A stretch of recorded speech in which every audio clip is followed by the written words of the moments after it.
20 जुन 1887 मा केन्टकीको लोगन काउन्टी भन्ने ठाउँमा भएको थियो र उनी मात्रै 6 वर्षको हुँदादेखि नै गुफाहरूको भ्रमण र निरीक्षण गर्न सुरु गरिसकेका थिए। फ्लोइडलाई सानैदेखि नै गुफाहरूप्रति छुट्टै लगाव थियो, त्यसैले उनले सधैँ जसो नै घन्टौँसम्म अलग अलग गुफाहरूमा समय बिताउने गर्थे र कहिले कस्तो फ्लोइड गुफाभित्र नै निदाउने समेत गर्थे। र त्यसै गरी उनले 1917 मा आफ्नै बुवाको फार्ममा एउटा नयाँ गुफा भेटाउँछन् र फ्लोइडले अब भने अरू टुरिस्टहरूलाई आफ्नो त्यही गुफामा भ्रमण गराएर पैसा कमाउने सोच बनाउँछन् र उनी होम्मिन्छन् केन्टकी केभ वार्समा।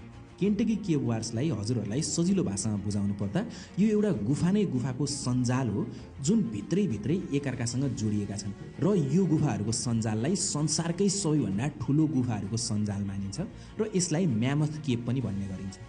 र यही गुफाको सञ्जालको माथि बसेको थियो एउटा सहर जसको नाम नै केभ सिटी रहेको थियो, अर्थात् गुफाहरूको सहर। त्यो सहरको वरिपरि दर्जनौं गुफाहरू थिए। त्यो ठाउँको भूबनोटले गर्दा त्यहाँ कुनै पनि प्रकारको कृषि हुँदैन थियो र गुफाहरू भ्रमण गर्न आउने टुरिस्टहरू नै त्यो ठाउँको मान्छेहरूको कमाइ गर्ने मुख्य स्रोत साधन बनेका थिए। र यसरी नै फ्लोइडले पनि आफ्नो जग्गामा भएको गुफामा टुरिस्टहरू ल्याउनको लागि धेरै प्रचारहरू गर्छन्।